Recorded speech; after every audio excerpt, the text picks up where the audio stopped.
Hello, I'm Sebastian. Welcome to 9 Trees podcast. Today, I will summarize and review the book, Do the Hard Things First. By Scott Allan focuses on a familiar modern problem, knowing what matters, yet repeatedly delaying it. Positioned as a practical guide to overcoming procrastination, the book argues that progress and confidence come from deliberately choosing difficult, high-value work before distractions and easy wins take over the day.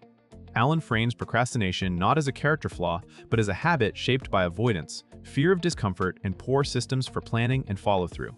The core promise is simple. If you build the routine of starting with the hardest task, you reduce decision fatigue, build momentum, and develop a stronger identity as a person who finishes what they start. The book blends mindset reframing with action-oriented tools, emphasizing discipline, clear priorities, and environmental design. Readers can expect guidance on identifying their most important work, breaking it into manageable steps, and creating daily structures that make hard work more automatic and less dependent on fleeting motivation. I will give you key takeaways from this book. Firstly, procrastination as avoidance, not laziness. A central theme is that procrastination is often an emotional management strategy rather than a time management problem. People delay tasks that feel uncertain, uncomfortable, or identity-threatening, such as work that risks failure, criticism, or exposure. By reframing procrastination as avoidance, the book directs attention to the real drivers, fear, perfectionism, overwhelm, and the craving for immediate relief. This lens matters because it changes the solution. Instead of chasing motivation, the reader learns to reduce friction and face discomfort in small, planned doses.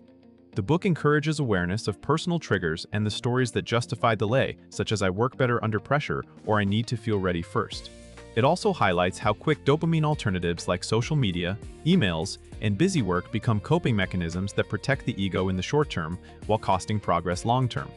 The practical takeaway is to treat hard tasks as training. The goal is not to feel good before starting, but to start despite mixed feelings and let action create clarity and confidence. Secondly, the do the hard things first principle and daily priority.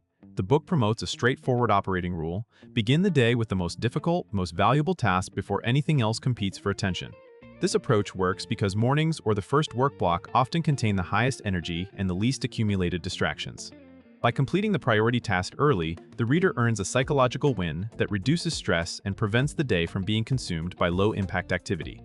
The principle is not about doing the most urgent thing, but the most important thing, the task that moves a project, career, or personal goal forward. The book stresses clarity. If you cannot name the hard thing, you will default to the easy thing. It also warns about false productivity, where checking messages, organizing files, or attending unnecessary meetings feels productive but avoids real progress. Implementing the principle involves choosing a single main task, defining a clear finish line for that session, and protecting the first work block from interruptions. Over time, this builds a dependable habit loop that makes difficult work normal. Thirdly, breaking difficult work into executable systems. Another key topic is turning intimidating goals into small, concrete actions that are easy to start. Many people procrastinate because the task feels like a vague mountain, such as write a book, build a business, or get in shape. The book emphasizes converting outcomes into process. Identify the next physical action and define what success looks like for the next 30 to 90 minutes, not the entire project. This system-minded approach includes planning, batching, and using checklists or time blocks so the brain does not have to negotiate each step. The book also points toward reducing cognitive load by preparing the workspace, gathering resources ahead of time, and deciding in advance when and where the work will happen. By designing the process, the reader relies less on willpower. A practical application is to create a daily routine where the hard task is scheduled, broken into milestones, and followed by a brief review that updates the next step. This transforms difficult work from a heroic effort into a repeatable practice. Fourthly, discipline, identity, and the confidence flywheel. The book links consistent action to identity change. You become the kind of person who does hard things by repeatedly proving it to yourself. Instead of waiting for confidence, the reader is encouraged to build confidence through evidence, small completed reps that accumulate over weeks. This creates a flywheel. Disciplined action produces results. Results reinforce belief. Belief makes the next action easier. The focus is on commitment over mood, recognizing that motivation fluctuates while routines can remain stable. The book also challenges perfectionism by promoting completion and iteration rather than flawless performance. That shift reduces fear and speeds learning because feedback arrives only after you ship work. Alongside identity, the book highlights resilience and self-trust. Each time you keep a promise to yourself, you strengthen internal credibility. The result is a more durable work ethic that does not depend on external pressure or last-minute panic. For readers who feel stuck in cycles of delay and guilt, this perspective offers a constructive path. Start small, show up daily, and let consistency reshape how you see yourself. Lastly, managing distractions and creating a focus-friendly environment. Doing hard work first requires more than intention. It demands control over attention. The book addresses how modern distractions fragment focus and make challenging tasks feel even harder. It encourages readers to identify their biggest attention leaks, such as notifications, open tabs, reactive messaging, or unplanned requests from others. A practical strategy is to create boundaries for deep work sessions, silence the phone, block distracting sites, close communication tools, and set a defined start and stop time. The environment becomes an ally rather than an obstacle. The book also supports using simple rules like no email until the priority task is complete, or one window work during focus blocks.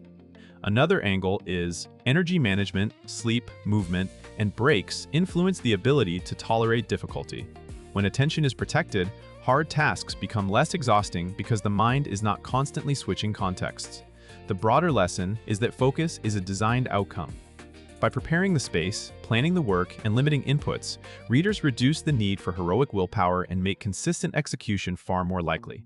In conclusion, this book is best suited for readers who know what they should be doing but routinely postpone it.